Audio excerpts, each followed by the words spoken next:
Hello guys, Ashish here.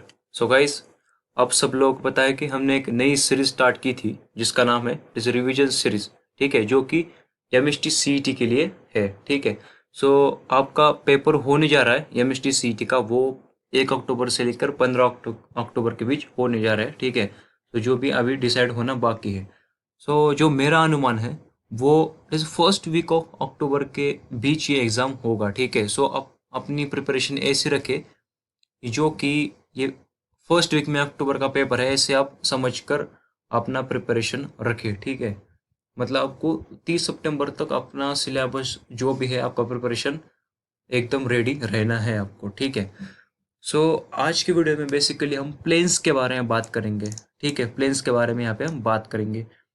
हमने 3D geometry पहले start किया है, जिसमें हमने पहले लाइंस के बारे में देखा। फिर पिछली वीडियो में, जो कि हमारा सेकंड वीडियो था इस सीरीज का, उसमें हमने डायरेक्शन रेशियो और द डायरेक्शन कोसाइंस और उसके प्रीवियस ईयर के क्वेश्चंस भी वहाँ पे डिस्कस कर लिए थे। ठीक है। सो आज की जो चर्चा होगी उसमें हम प्लेन्स के बारे में बात करेंगे। ठीक है। सो ये हमारे रैपिड रिवीजन सीरीज है। सो जो भी स्टूडेंट्स इस चैनल को पहली बार विजिट कर रहे हैं, ठीक है, मतलब पहली बार देख रहे हैं इस चैनल का ये वीडियो, तो प्लीज़ चैनल को सब्सक्राइब कीजिएगा। ये channel basically for the JEE Main, M S T C E T, JEE advance और जितने भी आपके कम्पिटिटिव एग्जाम है उनके लिए चैनल है। ठीक है। सो जो भी नए हैं इस चैनल पे वो सब्सक्राइब करें। ठीक है। सो जो आज का है part, that is 3D geometry planes. तो let's see. So, first of all, what is the plane actually?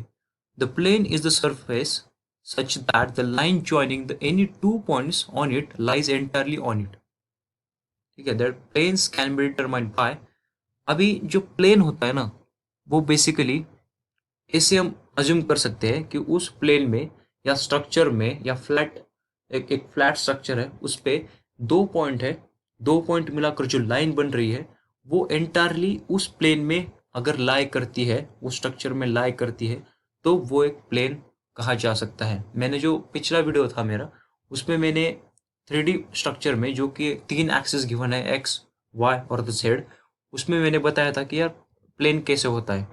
वो 2 एक्सिस के बीच लाई करता है, 3 एक्सिस के बीच लाई करता है। ठीक है। तो यहाँ पे आप देख सकते हो ये एक प्लेन है पूरा। ठीक है, ये पूरा प्लेन है जो कि वाई और एक्स के बीच यहाँ पे लाई कर रहा है एग्जैक्टली। ठीक है, पैरेलली। ठीक है। सो ये एक हमारा प्लेन है। इसका जो जेड कोऑर्डिनेट है वो यहाँ पर है। ठीक।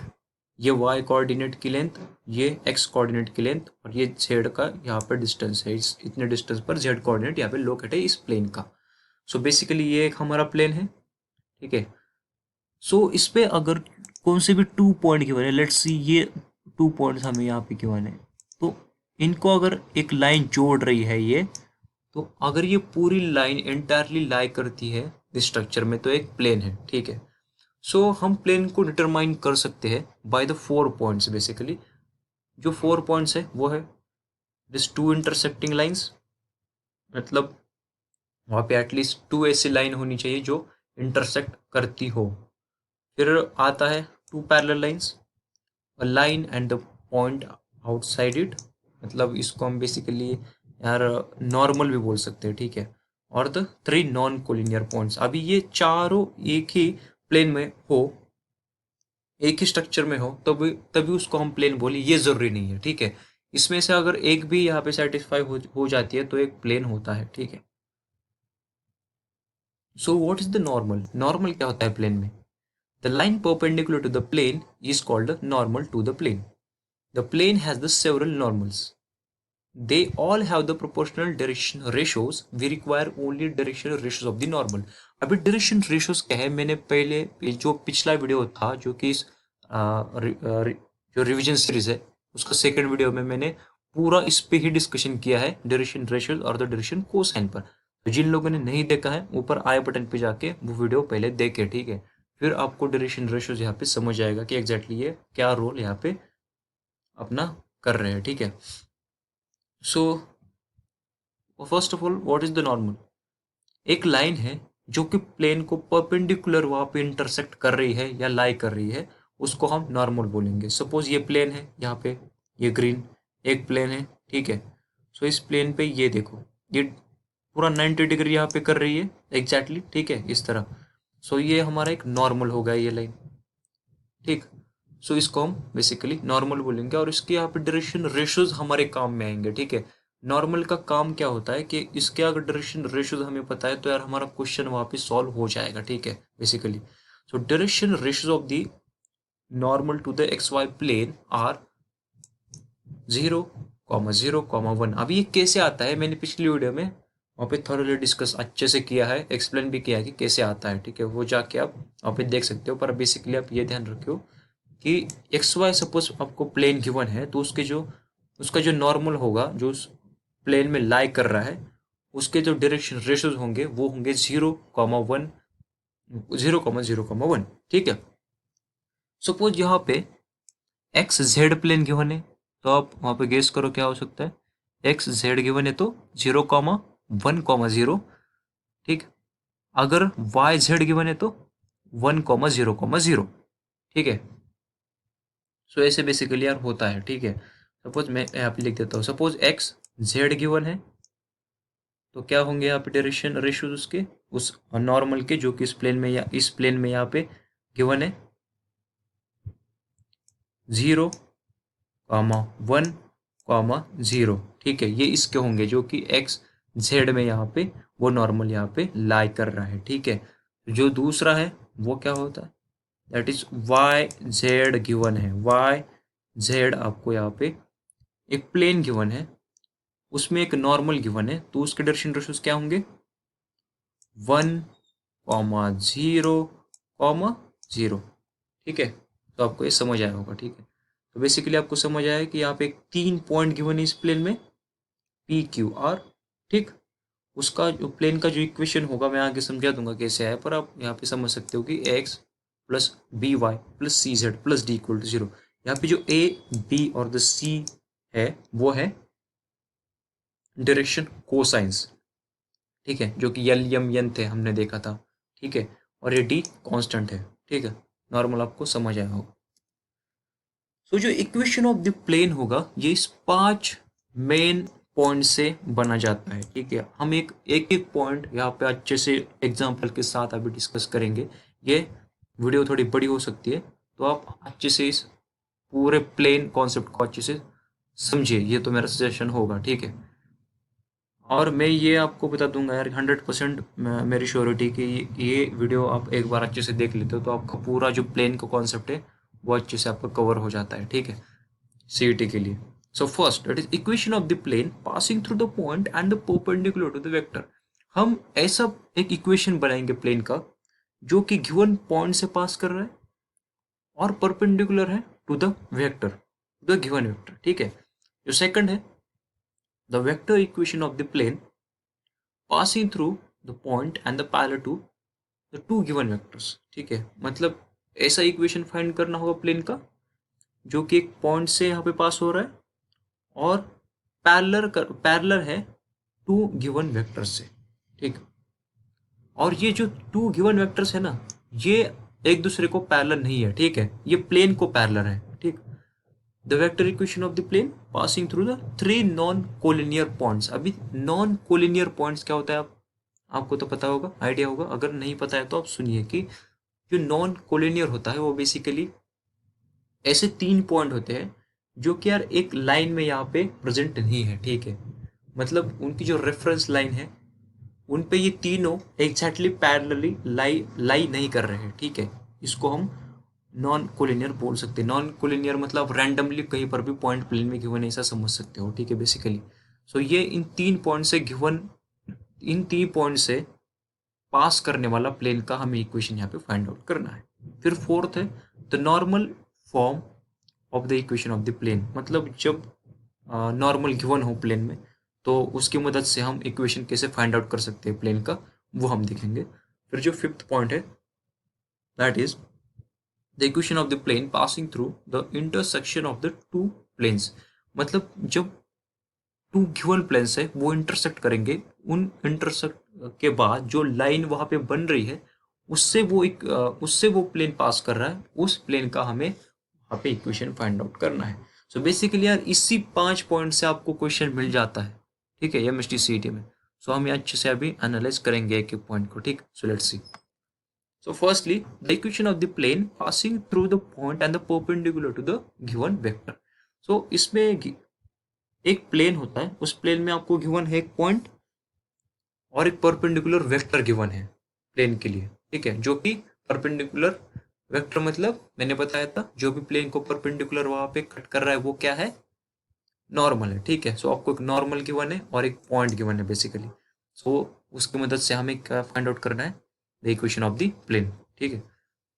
So the equation of the plane passing through the point A, that is A vector, and the perpendicular to the n vector, that is normal given, is r vector dot n vector is equal to a vector dot n vector.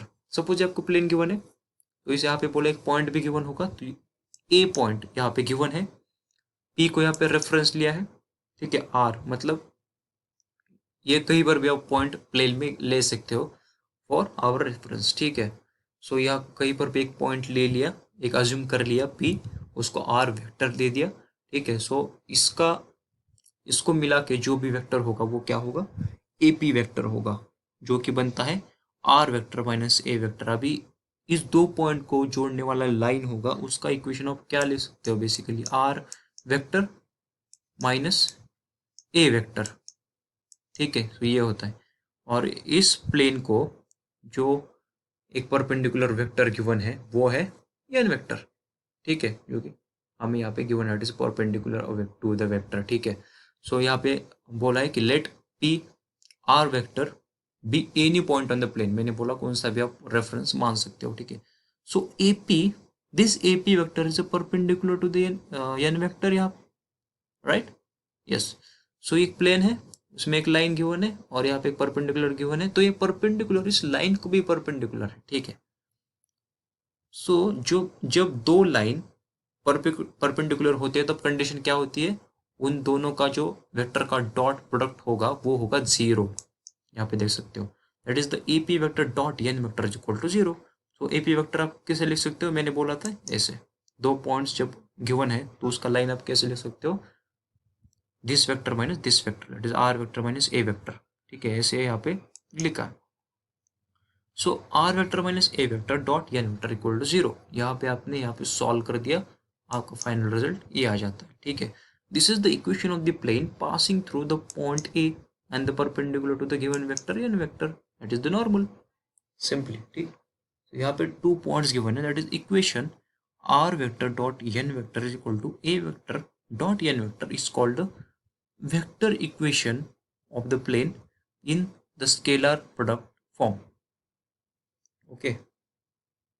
ये हमारा scalar product form है, ठीक है, जो कि vector form भी हम बोल सकते हैं, ठीक है। If A vector dot N vector is equal to D, then the equation R vector dot N vector is equal to A vector dot N vector takes the form this one.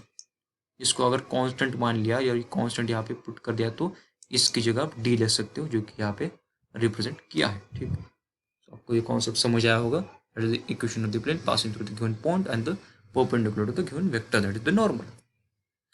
सो इसका Cartesian equation कैसे लिख सकते हो, the equation of the plane passing through the point this, that is given point ये given है हमें A, ठीक है, that is x1 y1 z1 and direction ratios भी गिवन है, जो कि नॉर्मल परपेंडिकुलर वहां पे क्रिएट कर रहा है with the plane, this is A B C, यहाँ पे डायरेक्शन रेशियोज उसकी गिवन है। सो हम उसका डॉट प्रोडक्ट लेने वाले थे, तो डॉट प्रोडक्ट लेने के बाद हमारे पास ये आ जाता है, तो आप क्या करो, ए पॉइंट और direction ratios of that normal, that is A B C, इस इक्वेशन में पुट कर दो, ठीक है। और आर वेक्टर का क्या मानना है, एक्स आई कैप वाई प्लस वाई जे कैप प्लस जेड के कैप, आपके पास ये आ जाता है, ठीक है, डॉट प्रोडक्ट करने के बाद, that is A into X minus X one plus B into Y minus Y one plus C into Z minus Z one equal to zero, okay. और let P X Y Z be the any point on the plane, ठीक है, मतलब P मतलब are यहाँ पे हमने माना था, यही यहाँ पे एक्स वाई जेड माना है, ठीक है। तो direction ratio of the E P R X minus X one Y minus Y one and Z minus Z one, okay, the direction ratios of the normal a b c and the ap is perpendicular to the normal, so dot product करने के बाद आपके पास final result ये आ जाता है, ठीक है। सो above equation may be written as like this only, this is the required equation of the plane in the Cartesian equation, okay guys। आपको ये समझ आया होगा। सो गाइस, आपको फर्स्ट पॉइंट तो अभी समझ आया होगा कि एग्जैक्टली जब एक प्लेन में आपको पॉइंट और एक परपेंडिकुलर नॉर्मल गिवन है तो इक्वेशन ऑफ द प्लेन कैसे फाइंड आउट किया जाता है, ठीक है। सो उसके ऊपर अब हम कुछ क्वेश्चंस देखेंगे, उससे कि आपका जो कॉन्सेप्ट है वो स्ट्रॉन्ग हो जाए, ठीक है। सो आपको अभी दोनों पता चला है कि एक वेक्टर फॉर्म कैसे जनरेट किया जाता है और द कार्टेशियन इक्वेशन, ठीक है। So let's see. So find the vector and the Cartesian equation of the plane which passes through this point। मैंने बोला था कि एक पॉइंट गिवन होगा, ठीक है, प्लेन में, and the perpendicular to the line with the direction ratios, ठीक है। आपको यहाँ पे एन वेक्टर भी गिवन है जो कि हमारा नॉर्मल है, उसके डायरेक्शन रेशियोज गिवन है, दैट इज 2 3 -1, और डायरेक्शन रेशियोज की आपको जरूरत पड़ने वाली है इक्वेशन की नहीं, ठीक।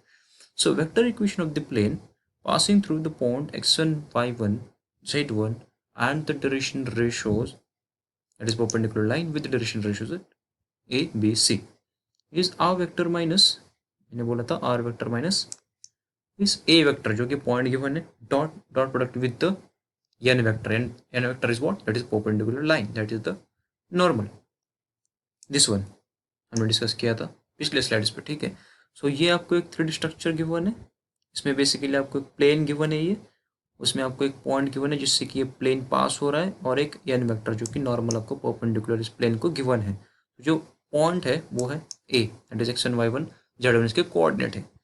सो आपको बेसिकली क्या करना है, आर वेक्टर को x1 plus y1 plus z1 ऐसे पुट करना है, माइनस ए वेक्टर को, ए वेक्टर क्या पुट करना है यहाँ पे, इस पॉइंट्स को लेकर यहाँ पे पुट करना है, that is the 5i cap plus 2j cap minus 4k cap, like that. और एन वेक्टर को डायरेक्टली इस डायरेक्शन रेशियोज के साथ, that is 2i cap plus 3j cap minus k cap, इसको डॉट प्रोडक्ट ले लिया, इक्वल टू 0 कर दिया। आपको ये अभी पुट करके आपको खुद सॉल्व करना होगा, ठीक है। सो आपका आंसर आ जाएगा। सो जो सेकंड मेथड होगा that is for the Cartesian form. अभी कार्टेशियन के लिए आप कैसे जनरेट करेंगे इक्वेशन, आपको गिवन पॉइंट है, डायरेक्शन रेशियोज गिवन है जो कि हमारा परपेंडिकुलर लाइन के, फिर ये आपका कार्टेशियन इक्वेशन का फॉर्म हमने रिसेंटली यहाँ पे डिस्कस किया था, ठीक है, इस स्लाइड पे, पिछली स्लाइड पे आप देख सकते हो। सो इससे पास कर रहे हैं। सो x1 y1 z1 की वैल्यूज ये हो गई, ए बी सी की वैल्यूज ये हो गई, आपको डायरेक्टली इस इक्वेशन में ये दोनों वैल्यूज यहाँ पे पुट करनी है, ठीक है। सो आपका ये यहाँ पे फाइनल आंसर ये आ जाता है। So second question, the foot of the perpendicular drawn from the origin to the plane is this one, ठीक है। आपको इनडायरेक्टली यहाँ पर क्या गिवन है आप देख सकते हो, दैट इज ओ, सपोज ये ओरिजिन है, इससे आपको परपेंडिकुलर यहाँ पे गिवन है लाइन, ठीक है, मतलब ये हमें नॉर्मल गिवन है, आपको एन वेक्टर आप यहाँ पे ये मान सकते हो, ठीक है। बेसिकली एन वेक्टर, ये एन वेक्टर के यहाँ पे कोऑर्डिनेट हो गए, मतलब डायरेक्शन रेशियोज इनडायरेक्टली ये हो गए हमारे, ठीक है, ये हो गए हमारे, ठीक। Find the vector equation of the plane. So O M is the normal to the plane, मतलब origin to that point is our normal. So direction ratios ये हो गए, दिस पॉइंट हो गया, आर वेक्टर हमें रेफरेंस लेना है, so R vector dot N vector is equal to A vector dot N vector. So आप यहाँ पे देख सकते हो कि ए हमें किसको मानना है, ओ से यम तक जो ये नॉर्मल है, मतलब यम से भी ये प्लेन यहाँ पे पास हो रहा है, मतलब हमारा जो गिवन पॉइंट है वो ये खुद यम ही है, ठीक है। सो हमारा डायरेक्शन रेशियो भी यही है और हमारा पॉइंट भी यही है, ठीक है। तो आपको यही पुट करना होगा, that is are vector dot N vector is equal to A vector dot N vector, यहाँ पे पुट कर दिए सारे वैल्यूज ऐसे, और आपका फाइनल रिजल्ट ये आ गया डॉट प्रोडक्ट लेने के बाद इसका, ठीक है। सो हम सेकंड पॉइंट देखेंगे अभी, the vector equation of the plane passing through the point and the parallel to the two given vectors. आप यहाँ पे एक बात समझो कि ये टू गिवन वेक्टर जो है ये एक दूसरे से पैरेलल नहीं, ये पैरेलल है उस गिवन प्लेन को, ठीक है। हमें जिसका इक्वेशन फाइंड आउट करना है उसको पैरेलल है, और हमें एक गिवन पॉइंट भी है, ठीक है।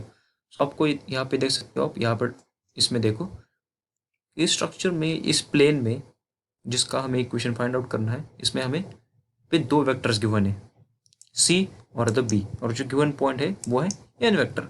सो हमें क्या पता होना चाहिए to find the equation of the plane, हमें बेसिकली एक नॉर्मल चाहिए, और नॉर्मल कैसे निकाला जाता है।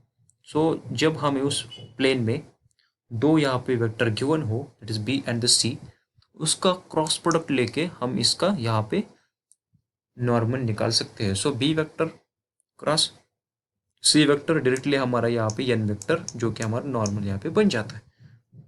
सो आप आगे की कहानी तो आपको पता ही है क्या करना है, डॉट प्रोडक्ट लेना है simply.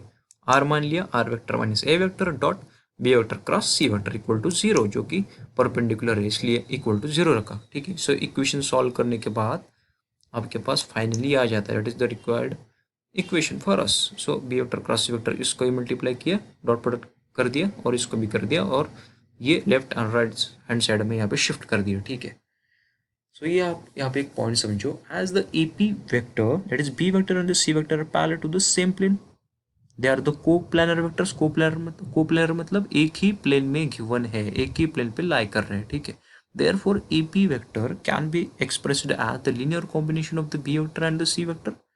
So AP vector can be written as like this only. So AP vector is equal to lambda P vector plus mu C vector for the some scalars lambda and the mu. So lambda और the mu यहाँ पे constant आप मान सकते हो। ठीक है, basically सो ये हमारा एक वेक्टर इक्वेशन जो कि पैरामीट्रिक फॉर्म में आपके पास आ जाता है। सो मेनली आपको ये ध्यान रखना है। ठीक है, यहाँ पे सो जब आपको यहाँ पे दो पैरेलल गिवन वेक्टर्स है और एक पॉइंट गिवन है, तो उस केस में आपको क्या इक्वेशन जनरेट करना है आपको समझ आया होगा। ठीक है, सो उसके ऊपर अब हम कुछ एग्जांपल्स देखते हैं। ठीक है, आपको थोड़ा बेटर अंडरस्टैंड हो जाए। So first question is find the vector equation of the plane passing through the point. So आपको एक गिवन पॉइंट यहाँ पे गिवन है। ठीक है, जो कि है -1, जो कि x1 की वैल्यू होगी, फिर 2 y1 की और z1 की -5, and the parallel to the vectors, यहाँ पे दो वेक्टर्स गिवन है, जैसे कि यहाँ पे B vectors and the C vectors given थे। सो इसका इक्वेशन यहाँ पे गिवन है और ए वेक्टर यहाँ पे गिवन है हमको। ठीक है, सो ये बी वेक्टर आप मान सकते हो और ये C vector. So the vector equation of the plane passing through the given point and the parallel to the b vector and the c vector is the r vector dot b vector cross c product, जो कि हमारा n vector होता है। ठीक है, cross product करने के बाद, and the a vector dot b vector cross c vector, यहाँ पे भी ये n वेक्टर है। बेसिकली हम इसको पढ़ते कैसे हैं, r vector dot n vector is equal to a vector dot n vector, जो कि हमारे पहले पार्ट में हमने देखा था। ठीक है, इसको बेसिकली इसमें देखा था हमने। ठीक, यहाँ पे देख सकते हो, बेसिकली इसको ही लिखा है यहाँ पे। ठीक है, सो यहाँ पे आप देख सकते हो, ये लिख लिया। फिर हमें B vector cross C vector find out करना होगा। कैसे फाइंड आउट कर सकते हो, मॉड ले लो, मॉड में जो पहली रो है वो ले लो आई कैप जे कैप और के कैप, फिर बी वेक्टर के कोऑर्डिनेट्स जो कि है 4 -1 3, फिर सी वेक्टर के कोऑर्डिनेट्स 1 1 -1, फिर इनको सॉल्व करने के बाद ये आ जाता है। तो ये कैसे मैट्रिक्स सॉल्व होता है आपको पता ही होगा। इसको फिर थोड़ी आइडिया दे ही देता हूँ। ठीक है, that is I cap into इनका प्रोडक्ट माइनस इनका प्रोडक्ट, और बेसिकली आपको माइनस प्लस करते जाना है आगे। ठीक है, तो I cap into in bracket -1 into -1 -1 into 3 like that. Okay, so हमें यहाँ पे A vector dot B vector cross C vector यहाँ पे फाइंड आउट किया, जो कि कांस्टेंट आता है -9, और फिर जो हमारा रिक्वायर्ड इक्वेशन हुआ this, that is are vector dot B vector cross C vector, यहाँ से ये वैल्यूज यहाँ पे पुट कर दी। ठीक है, जो सेकंड हमारा क्वेश्चन है वो है, that is find the Cartesian equation of the plane, that is are vector is equal to i cap minus j cap plus lambda into this equation plus mu into this equation, given plane is perpendicular to the n vector। अभी ये equation पूरा देखने के बाद आपके दिमाग में एक चीज आ जानी चाहिए, मैंने रिमार्क में दे दिया था। ये देखो, ये है, ये इक्वेशन एकदम सिमिलर है और टू दिस वन, मतलब आप यहाँ से फाइंड आउट कर सकते हो कि आर वेक्टर की वैल्यू हो गई ये, फिर बी वेक्टर की ये, और द सी वेक्टर की ये। ठीक है, मतलब B vector cross C vector की यहाँ से वैल्यू ये आ जाएगी, फिर आपको बेसिकली यहाँ पे फाइंड आउट करना है। ठीक है, डायरेक्शन रेशियोज हमारे ये आ गए। ठीक है, 5 -2 -3, फिर हमारा जो पासिंग पॉइंट हुआ यहाँ से हमने देखा था A vector is our given point this one. ठीक है, सो इसमें पुट करके आपका ये फाइनल रिजल्ट ये आ जाता है। ठीक है, सो गाइज आज के लिए बस इतना ही। हमारा टाइप थोड़ा हमने आज की वीडियो में बेसिकली यहाँ पे 2 पॉइंट्स डिस्कस कर लिए हैं। हमें और 3 पॉइंट्स यहाँ पे डिस्कस करने हैं और विद दैट हमें ये सारे पॉइंट्स भी आगे देखने हैं जो कि हमारे सीईटी के लिए बहुत इंपॉर्टेंट होंगे। वो है that is angle between the planes, angle between line and the plane, फिर कोप्लेनरिटी की प्रॉपर्टी जो कि बहुत बार क्वेश्चन पूछा जाता है, ठीक है। The distance of the point from the plane, ये भी बहुत जरूरी है, that is the foot of the perpendicular concept आ जाएगा इसमें। फिर द स्क्यू लाइंस का, फिर distance between the skew lines, distance between the parallel lines. ये जो इम्पोर्टेंट है, जिससे ज़्यादा क्वेश्चन बनते हैं, वो हम आगे के लेक्चर्स में देखेंगे। सो जो कल का लेक्चर होगा उसमें जो 3 पार्ट बचे हैं उसमें वो बेसिकली डिस्कस हो जाएगा।